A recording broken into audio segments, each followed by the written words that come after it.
Hello and welcome back for another episode of Doors to the Supernatural. This is a testimony of an angelic encounter from Aria and Carol O'Brien. I just got off work after my third 12-hour shift in the ER and they were grueling. One of my patients was a 10-year-old in an ATV accident. Her parents were on one and she was by herself on another behind them. This is very common here, which I can't understand, small children driving these large pieces of machinery. But nevertheless, whether I understand it or not, it happens all the time. This child was very articulate and sharp as a tack. But she told me in all sincerity what happened when I asked her. Her parents were way ahead of her, and they had told her to wait for them. But instead of hitting the brakes so she could stop and wait for them, she hits the gas with her foot and sped out of control, causing the ATV to flip. Now, the only visible injury was her left arm, which did appear to be broken. I asked her if anything else hurt, but please explain if you fell off or were thrown off. The story is when she lost control of the ATV, it flipped over and landed on top of her chest. She was pinned. She could not move and she could barely breathe. Her parents were way out of earshot and had no idea that she had crashed. All of a sudden, someone picked up the ATV, allowing her to be able to crawl out from under it. She said it completely lifted, and when she crawled out, it toppled back onto the ground as if being dropped. All of this happened by an unseen force. Not a soul was visible to her. But being 10 and in pain, she ran until she found her parents and told them what had happened. There was evidence of this child having been under something heavy, as bruises were noted to her chest wall. She says she never saw anyone, but she knew an angel had saved her. I know that's exactly what happened. I've done this long enough to know when someone is telling the truth. Other than a broken wrist, she came out of this unscathed. I have a profound belief in my higher source and all of the helpers that go along with him, but it's always nice to be reminded that we are not alone on this earth. Tala Scroggins, an online evangelist and writer, recently shared her story explaining how she was raised in a Christian home and believed in God before stumbling into the occult. She said she was first introduced to the New Age in high school when someone she trusted in her family told her about astrology. They had this big textbook of everything astrology, and they were like, "This describes my personality so perfectly. Look what it says about you," Scroggins said. I was caught off guard and I remember thinking, but how can this be true? If God created all of us and He made our personalities, how can a planet dictate my future or dictate my personality? She said this was the first seed of deception the devil planted in her life, and her perspective started to shift.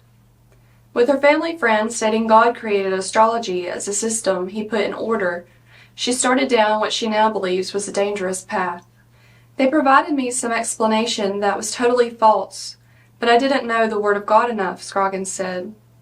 I know a lot about God, but I didn't know what the Bible said about the occult, about the darkness and the battle. I just knew the good things, and so I became an astrologer. Scroggins spent 11 years as an astrologer, describing it as her worldview in life. Still, she attended church and clung to some Christian ideas. She said the entire experience opened her up to so much deception and confusion as she lived her life as a lukewarm Christian plagued by her occultic practices. As Scroggins entered college, she said she was disappointed in God, feeling frustrated He hadn't answered her wants and whims on her timeline. It's spiritual immaturity, she said, of her perspective at the time. We don't trust God's timing, and so I'm young, I'm 18 at this time, and I'm mad. I'm mad that God didn't open the door that I wanted Him to open, and that's just kind of part of being a baby Christian. Her spiritual immaturity also led her to join in on the party lifestyle. The enemy lied, and she took the bait and began down a negative path, getting drunk every weekend. The more I rebelled and lived in this party lifestyle, the more I craved astrology, the witchcraft, the divination, and all of that. It was like this hunger exploded, like this black hole. She said depression soon took hold and suicidal thoughts reigned. Scroggins would find herself crying for 2 hours every day for no reason, as she grappled with the emptiness left by the abandonment of her relationship with the Lord. Scroggins added, "It was like I had no reason to live." A family friend aware of her situation ended up intervening, and the experience brought Scroggins true healing. The woman was at Scroggins' home one day, and she candidly spoke with the then college student. She just looked at me one day and she said, "Today is the day of your freedom."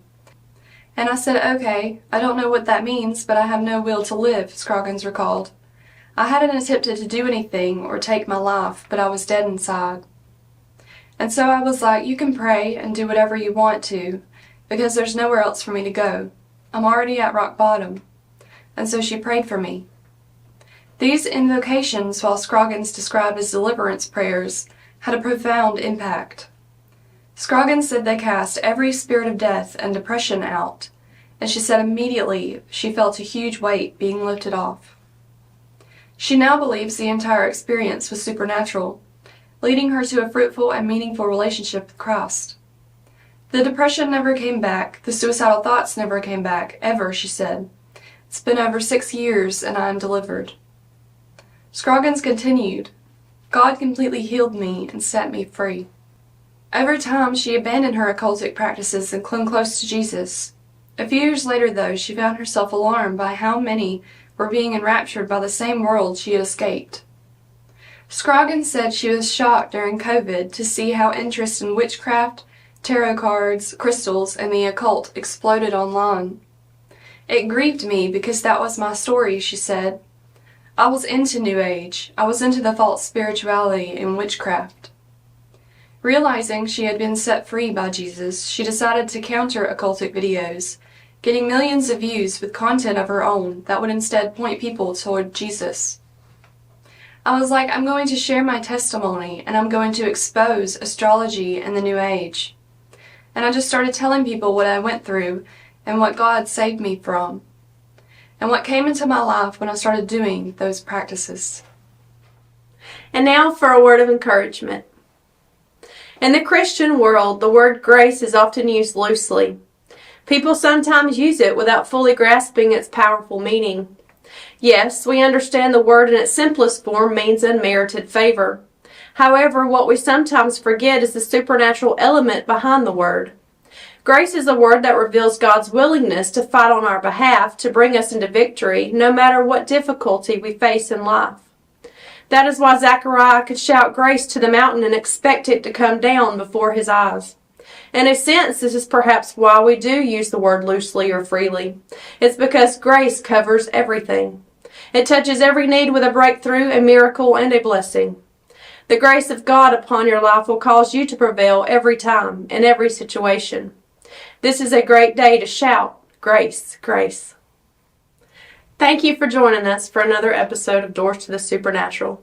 May you have the unmerited favor of God in every situation you face. Until next time, God bless.